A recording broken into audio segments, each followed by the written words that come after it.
Hoy vamos a ver Rusia durante las guerras napoleónicas y en la era de la Santa Alianza.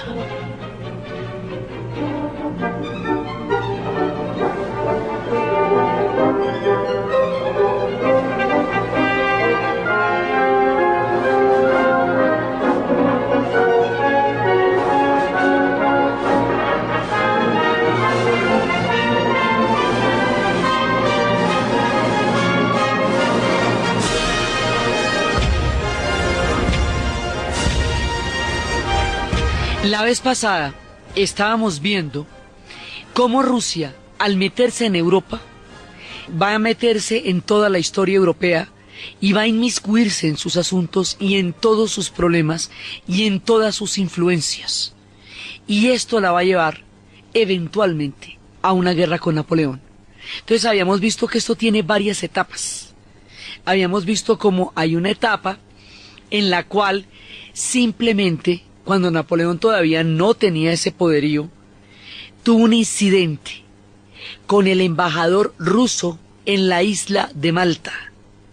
Y ese incidente con el embajador ruso, que lo trató terriblemente y lo expulsó, fue tomado por el zar Pablo I, que fue el que sucedió a Catalina, el hijo de Catalina, Pablo I, como una mala señal de Napoleón. Y entonces entró a la guerra con los otros ejércitos. Cuando Rusia entra a la guerra con los otros ejércitos, de pronto se ve, digamos, abandonada por los demás, se ve vencida y siente que no tiene mucho caso seguir con el resto de los pueblos que están contra Napoleón, razón por la cual firma un pacto con Napoleón. Eso lo hace Pablo, digamos, como un armisticio con Napoleón.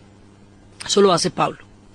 Pero habíamos visto la vez pasada cómo Pablo va a ser víctima de una conspiración, porque Catalina siempre expresaba que en realidad era su nieto Alejandro el que debería gobernar y no su hijo Pablo.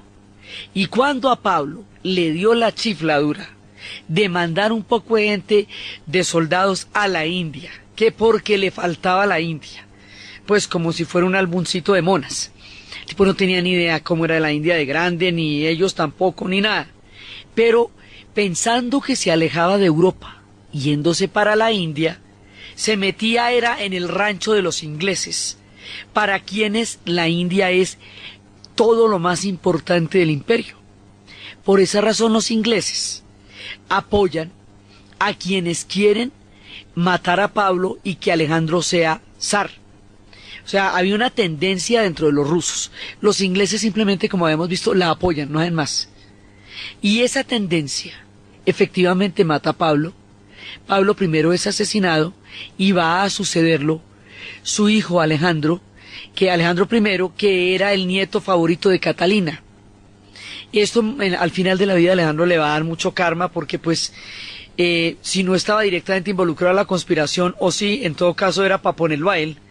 Entonces resulta que sube Alejandro, y Alejandro sí es el que va a tener que lidiar con todo el tema de Napoleón. Alejandro va a hacer también un tratado con Napoleón, y ese tratado con Napoleón es una manera de salvar a Rusia.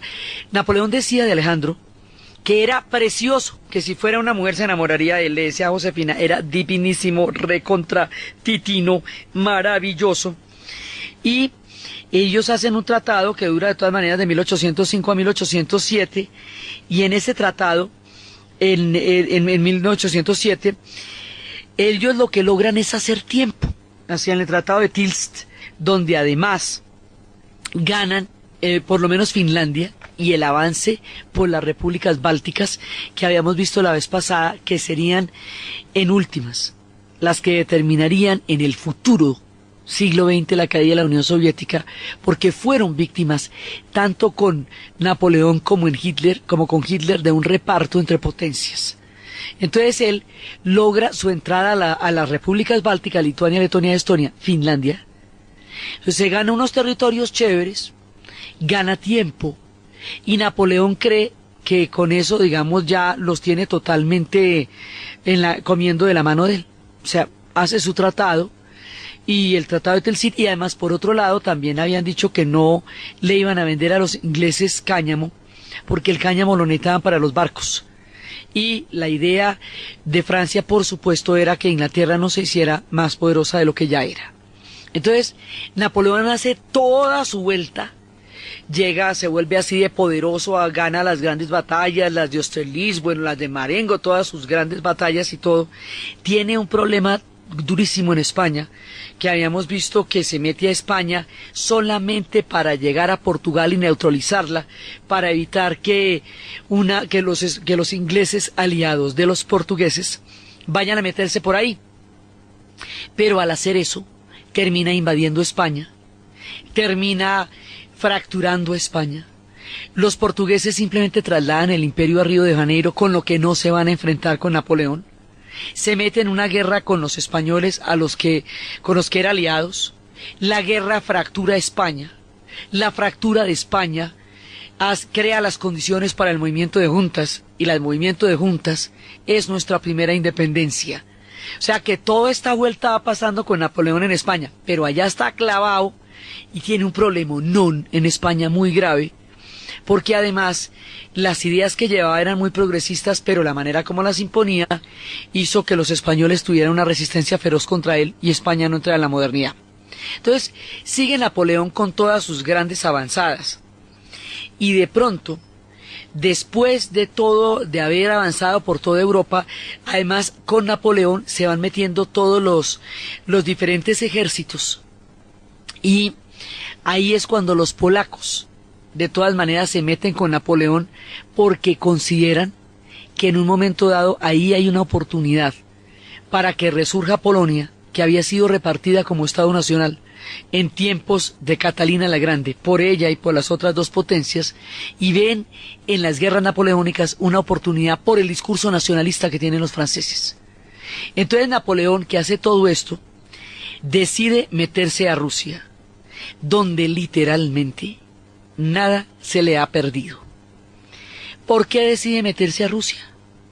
Un poco por lo mismo que sería Hitler, porque para sacarla de una vez por todas del escenario europeo y lidiar solamente con Europa y no tener a Rusia digamos como en la jugada, y se mete en Rusia, y eso va a ser el descalabro total, porque Alejandro sí había ganado tiempo para eso. Además, porque en Rusia hay un problema. El esquema de la batalla definitiva es posible en Europa, porque Europa es chiquita. Usted está en una montaña y le acabó la montaña, salió de la montaña o lo sacaron de la montaña, o usted acá al otro, o sea, eso no tiene más vuelta de hoja. Pero Rusia es una estepa de millones de kilómetros, una estepa gigantesca que no tiene fin. Entonces ahí a usted no le para nada, ni se le acaba la montaña, ni le empieza otro país, ni hay otra frontera. La estepa es una realidad que los europeos no dominan y no conocen, ni franceses, ni en el futuro alemanes. El tipo se va metiendo por la estepa, y en la batalla de Borodino, sobre la cual está basada, como estábamos viendo la vez pasada, la gran novela de Tolstoy, La guerra y la paz, allí aparentemente ganan los franceses, pero la batalla es tan absolutamente desgastadora y sanguinaria que a la hora del té lo que pasa es que pierden es mucho de su ejército, se desgasta. Entonces ellos creen que de ahí van a poder emprender la campaña antes de que lleguen las nieves, y siguen avanzando y van a llegar a Moscú, queman Moscú, pero no sacan nada. Tampoco ya no hay nadie en Moscú, han evacuado, han dado la orden de tierra arrasada, de quemar y de seguir para el centro. Entonces quemar Moscú tampoco, pues hartísimo, pero tampoco significa una victoria sustancial para Napoleón.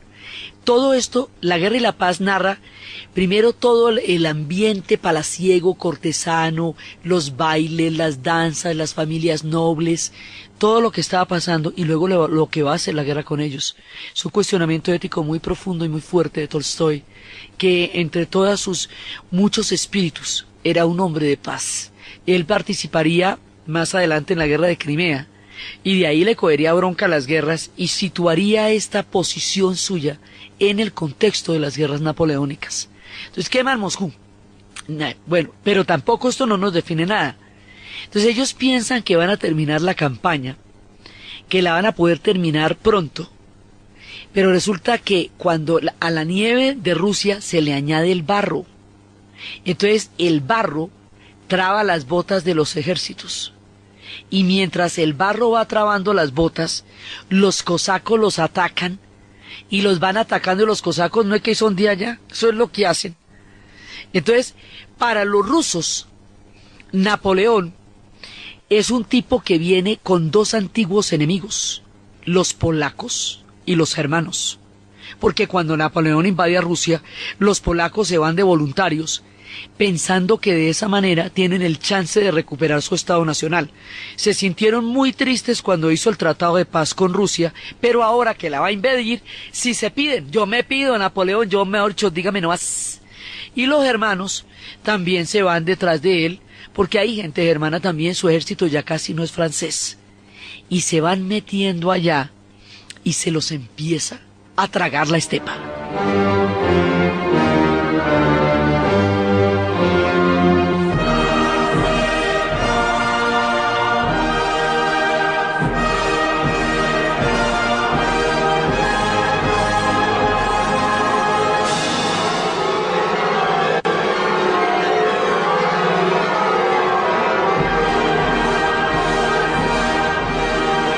Para la Iglesia Ortodoxa rusa, Napoleón es el anticristo. Primero, viene con sus antiguos enemigos, los católicos polacos y los germanos. Segundo, viene con unas ideas que son peligrosísimas para ellos, porque son las ideas de la Ilustración, las ideas de la soberanía popular, del deísmo, de la Revolución Francesa. Es una figura muy paradójica porque es un hombre que lleva las ideas de la libertad y de la soberanía popular, pero él mismo va en calidad de emperador. Entonces, a ver cómo hacemos, esto nos queda muy raro. Si usted decapitó reyes para terminar teniendo un emperador. Ahora, por el otro lado, la situación de los siervos en Rusia es tan aterradora, mire, el derecho de pernada se ejercía sin ningún problema. O sea, el dueño de la tierra se acostaba con todas las novias la noche de bodas, por derecho. La gente pertenecía a la tierra de una manera tal que no tenía ninguna opción de salir de ahí. Incluso todo abuso se toleraba. Por ejemplo, a un siervo lo mandaron a Siberia porque no se inclinó ante el carruaje de una señora viejita. Estaba prohibido matar a los siervos, pero era una cosa que se podría burlar si usted los azotaba y los mataba a golpes y decía que se le fue la mano, que qué culpa. No tenían ningún tipo de derecho. Eran reclutados por cuotas para los ejércitos. Inclusive también los llevaban como sustitutos para los hijos de los nobles que no querían ir a pelear y compraban con los siervos el que fueran en lugar de ellos a la guerra. No tenían absolutamente ningún derecho de ninguna naturaleza y su vida se hace cada vez más miserable. La vida de estos campesinos y de estos siervos va a estremecer profundamente el alma de Tolstoy. Y Alejandro era consciente de que la situación de los siervos era aterradora y quería hacer algo al respecto, y también pensaba que era una situación que no se podía mantener por mucho tiempo, y también con el discurso de la modernidad era inconsistente tener a los siervos de esta manera, y un ejército de esos con una carreta de esas puede alborotar a los siervos en algún momento dado. Uno no sabe, digamos, de todas maneras ahí hay un temor. Sí, yo temo a los ejércitos, pero temo también a nuestros propios siervos. Sin embargo, a pesar de que estas contradicciones eran brutales y terribles, y que los contrastes eran desgarradores, prima la idea de la Santa Madre Rusia. Si la Santa Madre Rusia está en peligro, ahí no hay debate. Todo el mundo obedece al zar y a la Iglesia, porque, como hemos dicho muchas veces en este programa, el suelo de Rusia es sagrado. Místicamente hablando, ellos están adheridos y atados a ese suelo y a ese concepto de nación que tienen tan profundamente arraigado, se llamen como se llamen soviets, se llamen rusos, lo que quieras. Ellos son rusos hasta la médula de los huesos y no dejarán de serlo después cuando se conviertan en el futuro en soviets. Entonces, a la voz de la Santa Madre, en ataque, contra antiguos enemigos, contra los que ya nos habíamos enfrentado en tiempos de Novgorod. Lo que va a hacer es que todo el mundo se unifique a la figura, alrededor de la figura de Alejandro. Alejandro no estaba pintado en ninguna pared. O sea, no era un tipo al que Napoleón pudiera amedrentar. Y con un imperio como el que tenía, y con una estepa infinita, Napoleón encontraría la más amarga, fría y aterradora derrota allí, en esas estepas y en las manos de un pueblo que defendía con toda su alma a la Santa Madre Rusia.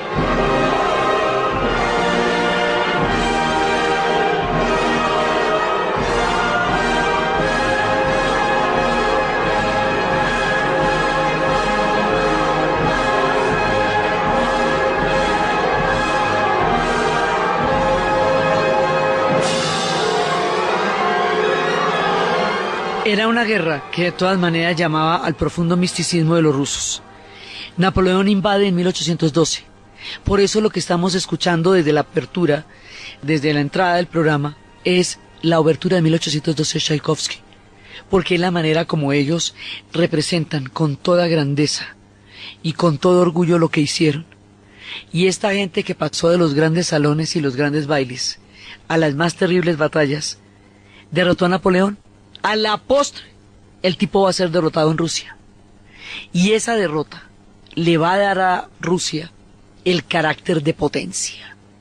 Es ahí donde se van a ganar el derecho real a decidir, ya no a participar, ya no estar en consonancia con, a decidir, literalmente hablando, los destinos de Europa. Y esto les va a pagar dos veces, porque cuando la segunda también. O sea, es por esta campaña en Rusia. Cuando Napoleón se devuelve, está terriblemente desgastado. Su ejército está congelado. Regresa en una situación lamentable, lo que le da a los europeos el tiempo para organizarse, para esperarlo, para derrotarlo una primera vez, y es cuando él se va cuando lo llevan al Elba, y luego cuando él regresa, vuelve a tomar los ejércitos y finalmente lo van a derrotar en Waterloo, y la derrota de Waterloo lo va a llevar finalmente a Santa Helena, una isla en la mitad del Atlántico donde no queda nada en ninguna parte, y es donde finalmente él va a morir. Pero el hecho de que Napoleón vaya a ser derrotado por los rusos en territorio ruso cambia toda la correlación de fuerzas de Rusia con respecto a Europa, y le da derecho a decidir su destino. Y por eso es tan importante. Ellos salen fortalecidos, ellos salen heroicos, crean un mito fundacional mucho más grande a los que ya tienen en su increíble imaginario, que se compone de gestas y de epopeyas desde los tiempos de Alexander Nevsky. Y ahora, ¿cómo te parece? Derrotando a Napoleón, ¿cómo te cae el ojito? Si es que a Napoleón no lo para ver a nadie, pero nadie, y estos lo pararon. Entonces, para ellos, eso va a ser un hito en la historia. Por eso habíamos hablado la vez pasada de ese mosaico gigantesco mural que está en la última estación del metro de Moscú, que más que un metro está compuesto por una serie de estaciones palacios, donde en ellas se ven las más monumentales obras de arte y de escultura que uno se pueda imaginar en una ciudad hecha para demostrar la eternidad de un imperio. Entonces allá está el mosaico de Napoleón vencido a manos de los rusos. Entonces ellos, por esta derrota a Napoleón, van a ser los artífices del nuevo orden, porque el que va ganando es el que va diciendo cómo es que va a quedar la mano. Entonces, por eso, cuando Napoleón sea derrotado y cuando haya un plan de reconstrucción de la Europa postnapoleónica, de la Europa después de la guerra, eso se va a hacer en Austria. Lo va a dirigir un hombre que se llama Metternich. Es un nuevo orden que se va a conocer como la Santa Alianza, porque como el carácter de la revolución era un carácter deísta, se apartaba fundamentalmente de un gobierno basado en Dios. Entonces ellos van a ser un gobierno que tenga todas las características de aquello que Napoleón combatió. Y por eso se llama la Santa Alianza. Esta Santa Alianza que organiza Metternich la va a dirigir, digamos, va a dar los lineamientos Rusia, Alejandro. Y es así como Rusia termina en la esquina del movimiento de Europa. Rusia va a determinar quién queda dónde. Y al determinar Rusia quién queda dónde, adivine qué le tocó a Rusia, mucho más grande de lo que antes tenía, que tenía un pedazo pero la compartía con otros dos. Polonia, otra vez. Entonces le queda toda la Polonia. Los polacos salen más trasquilados. Ellos sí habían ido por lana y salieron trasquilados. Ellos se fueron con Napoleón, buscando la posibilidad de resurgir como Estado Nacional y escapar del reparto, y lo que quedaron fue muchísimo más dependientes en términos de reparto territorial de los rusos. Entonces, en este momento, la Santa Alianza va a organizar Europa, y el objetivo de la Santa Alianza es, primero, evitar que guerras alcancen una cobertura europea, porque si una guerra alcanza una cobertura europea, es muy difícil para ellos conjurarla. Segundo, ponerle un tapón a todas las revoluciones. Es una época de grandes revoluciones y de grandes movimientos sociales, porque se están formando los estados modernos y crujen por toda Europa y se están desintegrando, los imperios se están crujiendo con una cantidad de movimientos nacionalistas que se están dando por todas partes. Y eso la Santa Alianza cree que con un decreto lo puede evitar. Cree que puede hacer que el paso de la historia se detenga. Cree que puede hacer que Napoleón no existió. Cree que puede borrar ese capítulo de la historia. Cree que sus ideas no fueron escuchadas. Cree que sus ejércitos no caminaron por esas tierras. Pero todo eso sí pasó. Todo eso sí pasó y va a dejar una profunda herencia en la mentalidad de Europa y en la mentalidad de Rusia, porque efectivamente el contacto con las ideas de Napoleón, fuera de la simpatía natural que los rusos tenían por los franceses, porque la Ilustración les llegó por Catalina, y entonces Catalina la trajo de Francia. Los franceses estaban a la moda, la modernidad significaba ser como los franceses. Para ellos era muy difícil enfrentarse a los franceses, porque eran su mayor influencia, pero sin embargo ya si se les meten al rancho, pues ni modo. Entonces, sin embargo, esta entrada de Napoleón deja unas semillas en Rusia, lo mismo que dejó unas semillas en España, pueblos que rechazaron, digamos, la modernidad planteada en términos franceses, porque a Rusia le pasa lo mismo que España. Rusia no se va a convertir en una nación moderna. Rusia no va a aceptar las reformas napoleónicas, porque ella fue la que lo derrotó. ¿Por qué le tiene que dar caso o qué? ¿Sí? Entonces, Rusia se va, digamos, se vuelve una potencia de primer orden. Pero muchos de los elementos que van a constituir la modernidad no van a llegar a Rusia, por lo menos no a nivel institucional, por lo menos no a nivel del Estado, porque ella fue la archienemiga de Napoleón. El asunto es que las guerras napoleónicas, y además empezando el siglo XIX, determinan toda la historia de Rusia de ahí en adelante, y abren el siglo con todo el poder, la victoria, el orgullo, la gallardía de un pueblo que se siente vencedor de una amenaza mundial y que por lo tanto ya se ha transformado de ser una potencia importante, protagónica, a ser una potencia decisiva y a entrar a repartirse con los ingleses y a entrar a repartirse con los austríacos, los grandes ponques de Europa.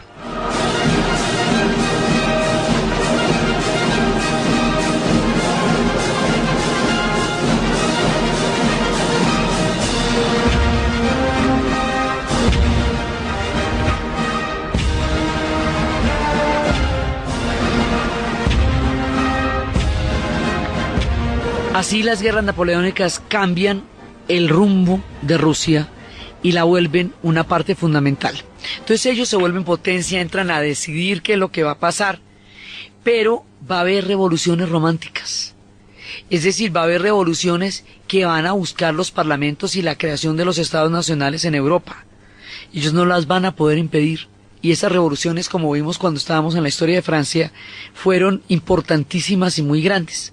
Entonces empiezan a darse también influencias dentro de Rusia. Dicen que Alejandro, que tuvo un papel tan importante en la decisión de los destinos de Europa, que fue de los que se sentó a la mesa del reparto, junto con Metternich, de una manera análoga y parecida a cómo se sentarían Stalin, Churchill y Roosevelt en Yalta, en el tiempo del reparto durante la Segunda Guerra Mundial, porque hay muchas similitudes entre las campañas napoleónicas y la Segunda Guerra Mundial, entre los héroes y lo que pasó en las campañas napoleónicas. Fue Kutuzov, el gran general, que terminó victorioso de esta gesta. En la segunda sería Zhukov, y en la primera, en esta primera gran confederación napoleónica sería Rusia la que ordenaría la Santa Alianza. En la segunda sería Rusia la que en últimas haría la Guerra Fría. O sea, cuando ella se mete en una cosa de estas y sale ganando, impone toda su fuerza y todo su poderío histórico. Entonces, Alejandro, después de semejante papel tan importante, Alejandro se vuelve místico. Y dicen que cada vez se vuelve más y más místico porque él tiene, por un lado, un remordimiento muy grande de conciencia con la conspiración que mató a Pablo y lo subió a él. Y por otro lado, de todas maneras la guerra le hace mella, de todas maneras el hombre se va volviendo un tipo cada vez más alejado de ese mundo fastuoso y brillante donde él estaba, se vuelve cada vez más un hombre místico y un día muere en circunstancias tan extrañas que hay una leyenda. Dicen porque no lo vio sino la familia, realmente no se lo mostraron a los rusos. Entonces hay una leyenda que dice que en realidad él no murió, sino que se fue para un monasterio y se convirtió en un monje, que se llamaba el monje no sé qué, que lo vieron por allá, como sucede con la gente a quien no ven morir públicamente. Entonces siempre se dice que de alguna manera él lo que pasa es que quedó convertido en un místico, en un santón, en una ermita, y que le dijeron al pueblo ruso que había muerto. El asunto es que él tiene un poco de hermanos. Entonces uno es Constantín, sí, y el otro es Nicolás I. Entonces hay un movimiento de unos jóvenes románticos, unos jóvenes que quieren empezar, es un movimiento simbólico, y es un movimiento que empieza como a cuestionar esas estructuras tan férreas y tan rígidas. Esta gente se van a llamar los decembristas. Pero cualquier oposición al zar, porque esto es una autocracia de verdad, cualquier oposición al zar es considerada terrorismo. Entonces a esto los tratan como terroristas y los aniquilan. Pero ellos, además, ellos querían que fuera Constantino el heredero del zar, porque era un hombre progresista, porque era un hombre que podía entender la necesidad que tenía Rusia de cambios. Rápidamente, esto queda, inmediatamente los van a sacar de ahí. Pues Nicolás estaba preparado porque Nicolás I es el que sucede a Alejandro, y él está listo, sabe lo que va a pasar, rápidamente conjura la insurrección decembrista, se acaba la idea de Constantino, porque decían era Constitución y Constantino, se acaba la idea de Constantino y Nicolás sigue el camino de todos los demás y cada uno va entrando más territorios y más y más y más territorios al mundo ruso. Entonces, estos decembristas, si bien no pasan de ser una rebelión que fue aplastada, crean un imaginario de las rebeliones y empiezan a convertirse como una especie de fantasma, que en Rusia sí puede haber rebeliones y grandes. Y como son tan autoritarios, como la autocracia era tan impenetrable, tan férrea, allá empiezan a surgir teorías anarquistas. Y es así como Kropotkin y Bakunin, que son teóricos del anarquismo, como teoría política de la abolición gradual del Estado, surgen en Rusia.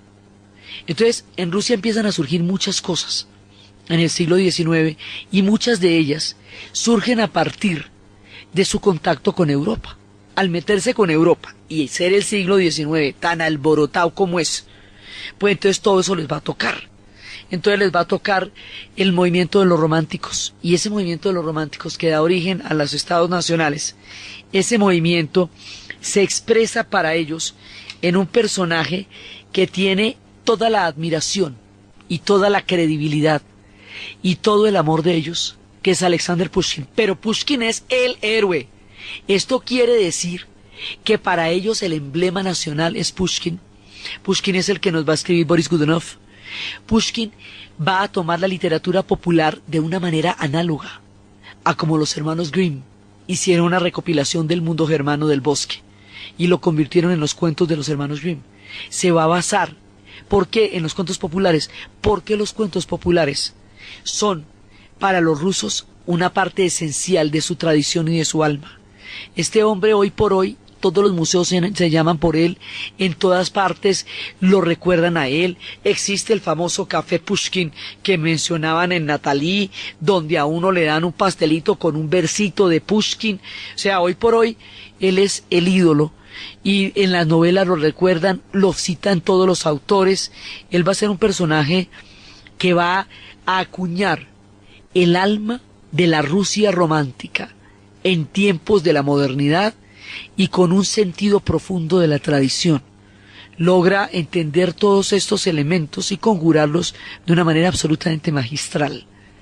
Y Tolstoy, que es el otro, Tolstoy es un personaje que es muy particular, porque Tolstoy es pacifista, en tiempos en que se consideraba que la violencia era la partera de la historia, en tiempos en que la violencia y la guerra eran avaladas como gestas donde todo el mundo se iba de voluntario y quedaba regio de morir allá, en tiempos en que también se hablaba de la máquina y de la modernidad con una idea frenética de progreso. Él hablaba de este campesinado como una fuerza bucólica pero sentimental, mística, profunda, que estaba llamada a desaparecer con el progreso y cuya desaparición sería lamentable para el alma de los rusos. Era un hombre profundamente conmovido por todo lo que era el sufrimiento humano. Era un hombre profundamente conmovido por la vida aterradora y dura de los siervos.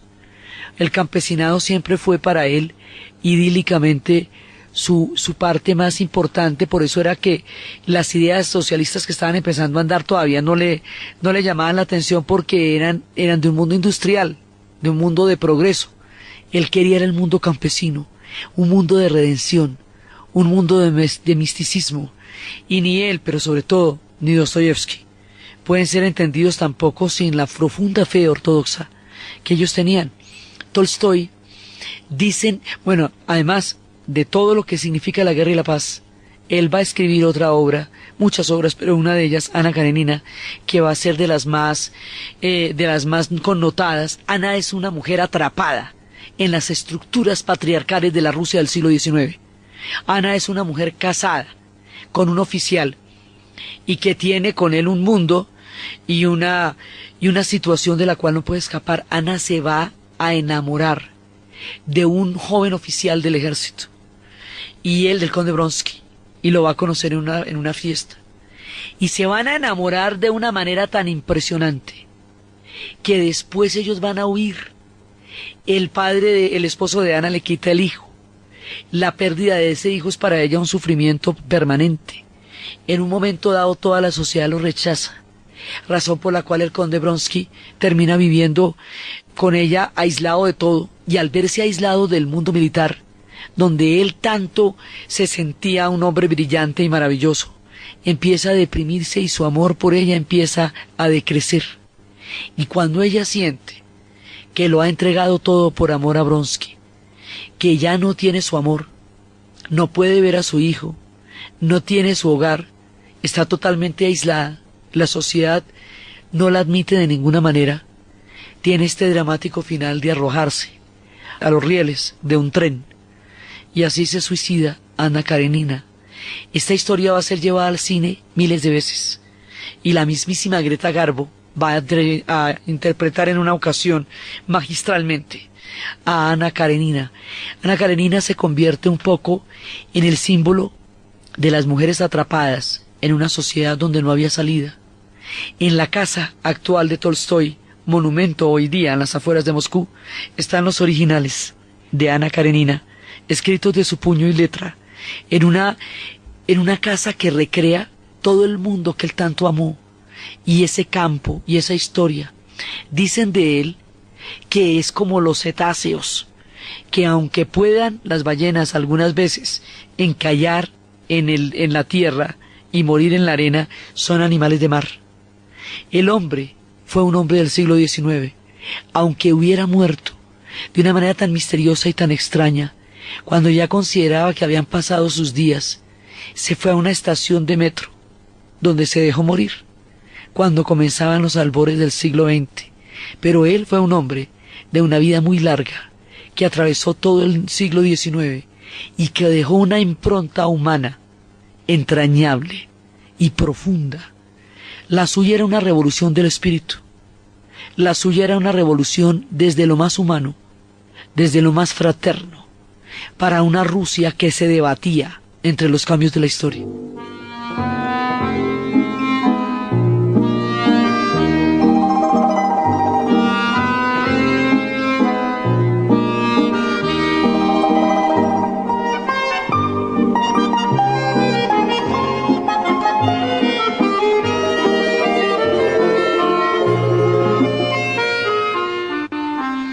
Esta es la época de los grandes escritores.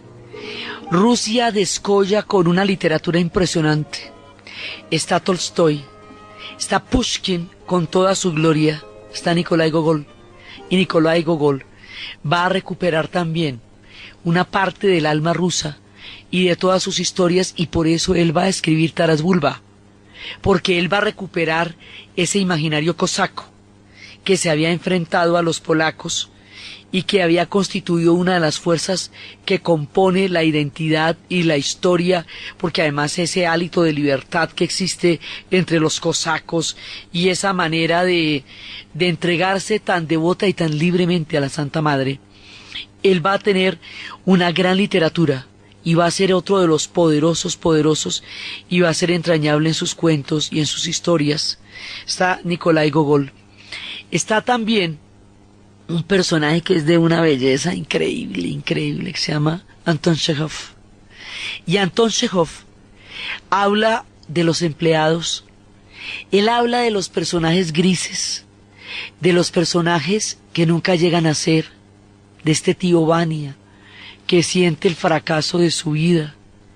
Él habla de Mi vida, el diario de un provinciano, un hombre medio que se va para el campo con una mujer a la que adora, y todo le sale mal, y le pide perdón por las cosechas que se pierden, le llora por los inviernos.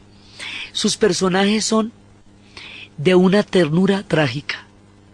Siempre hay una profunda dulzura en ellos, y aunque haya amargura en su vida, esa profunda dulzura y esa ternura de Chekhov hace que uno no se sienta en la sin salida, aunque sus personajes estén atrapados. Porque hay una cosa particular en Chekhov. Chekhov es muy dulce, que no es el caso, digamos, de Dostoyevsky, que es dramático, profundamente desgarrado. Sí hay muchas historias tristes en Chekhov, pero no deja de aparecer en él un hálito de dulzura en toda su obra, en esas historias de las gaviotas, del jardín de los cerezos. Él lo va a hacer en teatro y se va a representar, y en todos los iberoamericanos de teatro viene una obra de Chekhov, póngale la firma. O sea, no hay festival que no tenga obra de Chekhov, eso sí, no se reconoce. Entonces está Chekhov. Entonces esta gente va durando el siglo XIX.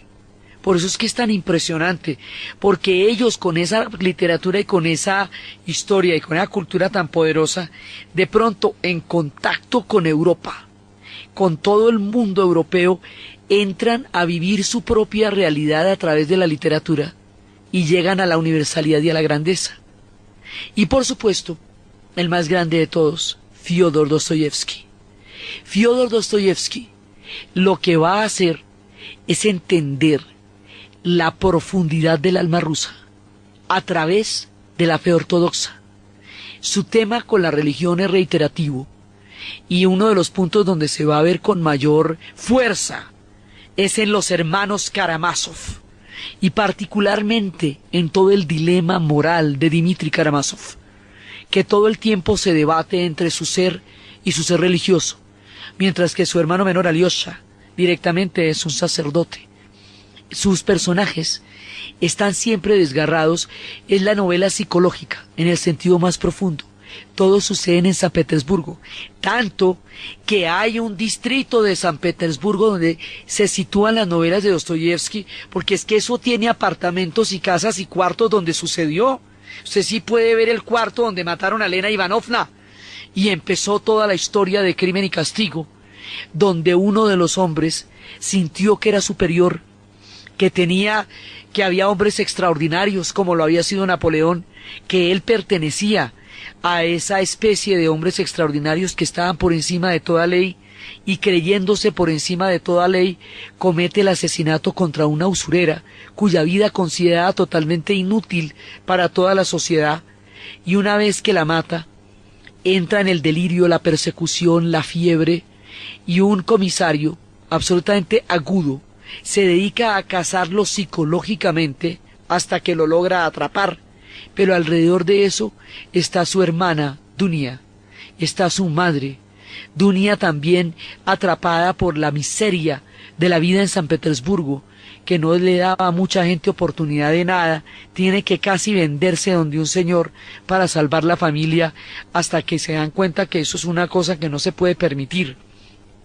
Están los estudiantes comunitarios, hay comunas en ese momento, hay comunas anarquistas, y Razumikin es un personaje de una de esas comunas anarquistas, el mismo personaje de Raskolnikov, el protagonista de la novela, también vivía alrededor de los círculos universitarios, y ahí es donde conoce a los anarquistas, y ahí es donde conoce a los estudiantes, y donde va a conocer a Razumikin, quien eventualmente va a ser el hombre de Dunia, y ahí, en ese contexto, va a conocer una prostituta totalmente desolada por la vida, pero llena de dulzura y de los sentimientos más fraternos.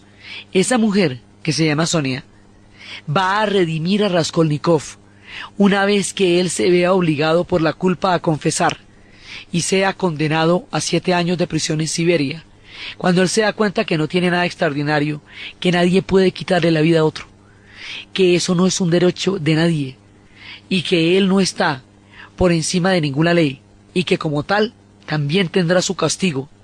Sonia le da la redención a través de la fe, la solidaridad y el afecto, que hacen que él encuentre en su corazón y en su compañía una razón para volver de la profunda oscuridad en la que se metió en el momento del crimen. Antes del crimen hay como unas 25 páginas de fiebre y delirio, en el cual Raskolnikov empieza a sentir el peso de lo que va a hacer y después el peso de lo que hizo.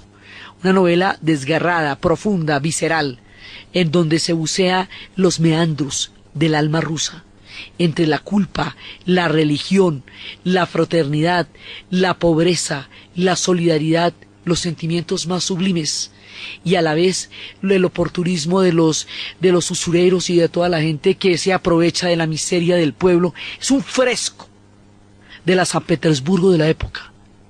Esto que va a ser Crimen y Castigo, y la obra, precisamente por el perfil psicológico tan profundo, por la manera tan impresionante como logra encontrar a sus personajes, se inmortalizará. Hoy por hoy Dostoyevsky tiene una estatua gigantesca en la Librería Nacional en San Petersburgo, y la gente le lleva flores y le lleva claveles a su estatua con el cariño, con el amor y con el afecto de un amigo al que visitan diariamente. ¿Por qué los rusos actuales aman a sus héroes y viven con ellos? En el cementerio está Gogol, y allá lo van a ver, y enfrente de él está Chekhov, y allá en la biblioteca está Dostoyevsky, y en la casa de Tolstoy siempre lo van a ver. Ninguno de estos hombres murió jamás para los rusos. Los acompañan en su vida cotidiana, en sus calles y en su memoria.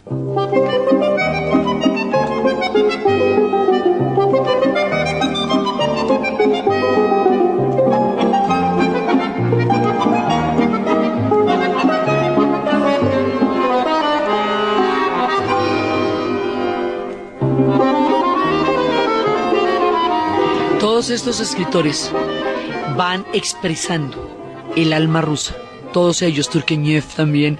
Turgenev es un poco menos valorado por los rusos porque dicen que era muy extranjerizante y a ellos les gustaban los que buceaban en la profundidad de su pueblo, ya fuera en la literatura popular como Pushkin, en la literatura psicológica como Dostoyevsky, en las ideas de un mundo que desaparece como Tolstoy, o en las historias de sus grandes gestas como Gogol.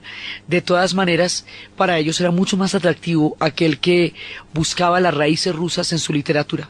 El asunto es que esta literatura, ahí en ese punto, va a convertir a Rusia en un punto definitivo para comprender la literatura universal de Occidente.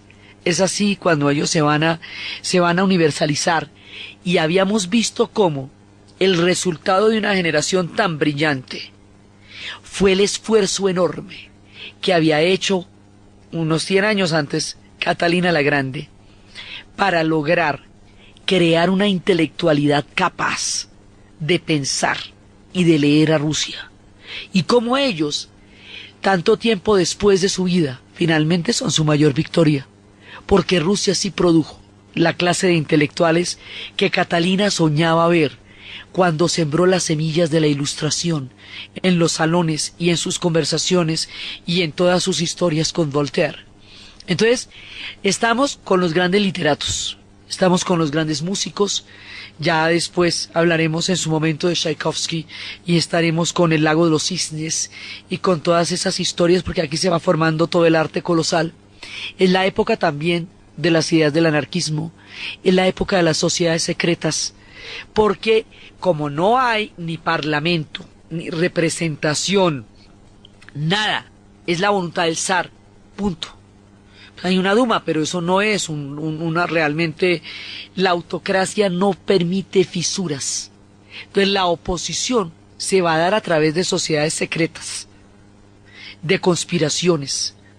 Va a ser una época en donde las mismas revoluciones románticas que están sacudiendo a Europa también empiezan a sacudir a Rusia, y la situación de los siervos se va a volver explosiva. Cuando los siervos lo liberen, pues peor, porque resulta que les toca pagar la tierra para poder comer en ella y su trabajo no les permite.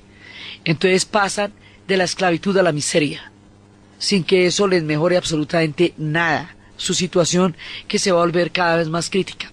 También en esta época están las ideas del pan-eslavismo o los eslavófilos, cómo se está formando la nación alemana, cómo se están uniendo los tres anillos del Ángel de Berlín. En ese momento el mundo de los hermanos va a tener un estado nacional, y los eslavos buscan lo suyo, una comunidad paneslava, porque acuérdense que eslavos son rusos, ucranianos, bielorrusos, checos, polacos, serbios, croatas, macedonios, eslovenos, eslovacos, todos son eslavos. Y la madre de esa raíz, de ese gran tronco eslavo, son los rusos. Así que aquí empiezan a gravitar ideas que después se confrontarán de manera brutal en la turbulenta historia. Ideas de paneslavismo y pangermanismo. Hay que pararle bola a eso, porque eso los va a enfrentar en las guerras mundiales. A la postre, el surgimiento de Prusia como una fuerza tan poderosa como un Estado nacional germano va a entrar también en un ánimo de contradicción fuerte con la Santa Madre en algún momento. Entonces es la época de la eslavofilia, y hay quienes están, digamos, militando en un mundo de una comunidad eslava, unida por una raza y una lengua, y una literatura y unas ideas. Y al mismo tiempo se están metiendo en grandes guerras, como la guerra de Crimea, que es cuando intentan avanzar por el lado del Imperio Otomano, porque el proyecto de los zares es el mismo, avanzar, y andar metiéndose territorios de todas partes, cosa que van haciendo. Entonces en algún momento los van a parar, porque los europeos tampoco se van a aguantar que se les metan en el rancho, siendo tan poderosos como ya son después de las guerras napoleónicas. Por eso se van a meter en la guerra de Crimea. Y la guerra de Crimea es donde va a suceder la historia de Florence Nightingale, la dama de la lámpara, que creará el mundo de las enfermeras, y a la vez va a ser un descalabro para Rusia, porque es la primera vez que le ponen el tate quieto en toda su avanzada. Esa historia de la guerra de Crimea, de la dama de la lámpara, de la sangre derramada, de esa basílica impresionante de San Petersburgo, y de cómo continúa esta historia cada vez más grandiosa a medida que van pasando los años del siglo XIX, lo que vamos a ver en el siguiente programa.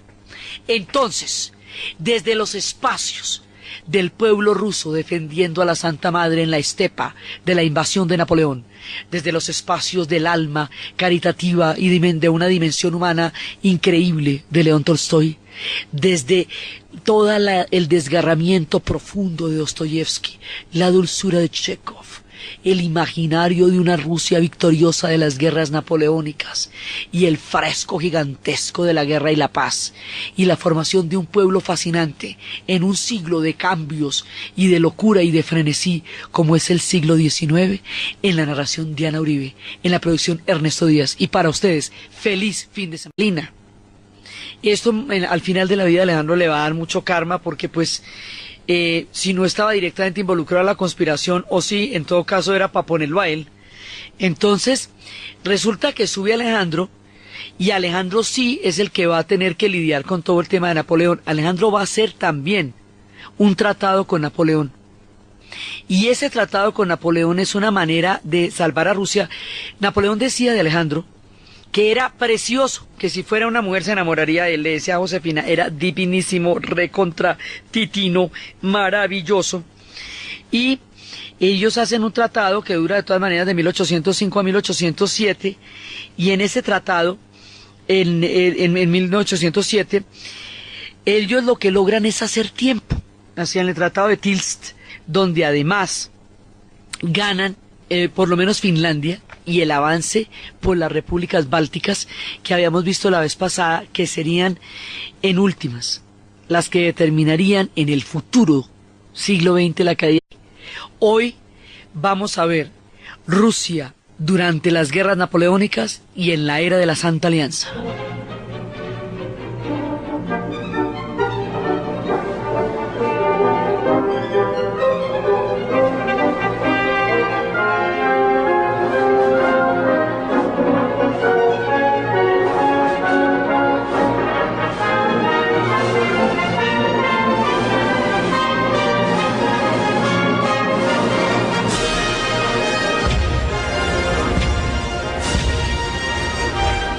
La vez pasada estábamos viendo cómo Rusia, al meterse en Europa, va a meterse en toda la historia europea y va a inmiscuirse en sus asuntos y en todos sus problemas y en todas sus influencias. Y esto la va a llevar eventualmente a una guerra con Napoleón. Entonces habíamos visto que esto tiene varias etapas. Habíamos visto cómo hay una etapa en la cual simplemente, cuando Napoleón siempre expresaba que en realidad era su nieto Alejandro el que debería gobernar y no su hijo Pablo. Y cuando a Pablo le dio la chifladura de mandar un poco de gente de soldados a la India, que porque le faltaba la India, pues como si fuera un álbumcito de monas. El tipo no tenía ni idea cómo era la India de grande, ni ellos tampoco, ni nada. Pero pensando que se alejaba de Europa, yéndose para la India, se metía era en el rancho de los ingleses, para quienes la India es todo lo más importante del imperio. Por esa razón los ingleses apoyan a quienes quieren matar a Pablo y que Alejandro sea zar. O sea, había una tendencia dentro de los rusos. Los ingleses simplemente, como habíamos visto, la apoyan, no hacen más. Y esa tendencia efectivamente mata a Pablo. Pablo I es asesinado y va a sucederlo su hijo Alejandro, que Alejandro I, que era el nieto favorito de Catalina, todavía no tenía ese poderío, tuvo un incidente con el embajador ruso en la isla de Malta. Y ese incidente con el embajador ruso, que lo trató terriblemente y lo expulsó, fue tomado por el zar Pablo I, que fue el que sucedió a Catalina, el hijo de Catalina, Pablo I, como una mala señal de Napoleón, y entonces entró a la guerra con los otros ejércitos. Cuando Rusia entra a la guerra con los otros ejércitos, de pronto se ve, digamos, abandonada por los demás, se ve vencida y siente que no tiene mucho caso seguir con el resto de los pueblos que están contra Napoleón, razón por la cual firma un pacto con Napoleón. Eso lo hace Pablo, digamos, como un armisticio con Napoleón. Eso lo hace Pablo. Pero habíamos visto la vez pasada cómo Pablo va a ser víctima de una conspiración porque Catalina y la Unión Soviética, porque fueron víctimas tanto con Napoleón como con Hitler de un reparto entre potencias. Entonces él logra su entrada a las repúblicas bálticas, Lituania, Letonia, Estonia, Finlandia. Entonces se gana unos territorios chéveres, gana tiempo, y Napoleón cree que con eso, digamos, ya los tiene totalmente comiendo de la mano de él. O sea, hace su tratado, y el tratado de Tilsit, y además por otro lado también habían dicho que no le iban a vender a los ingleses cáñamo, porque el cáñamo lo necesitaban para los barcos. Y la idea de Francia, por supuesto, era que Inglaterra no se hiciera más poderosa de lo que ya era. Entonces, Napoleón hace toda su vuelta, llega, se vuelve así de poderoso, gana las grandes batallas, las de Austerlitz, bueno, las de Marengo, todas sus grandes batallas y todo. Tiene un problema durísimo en España, que habíamos visto que se mete a España solamente para llegar a Portugal y neutralizarla, para evitar que los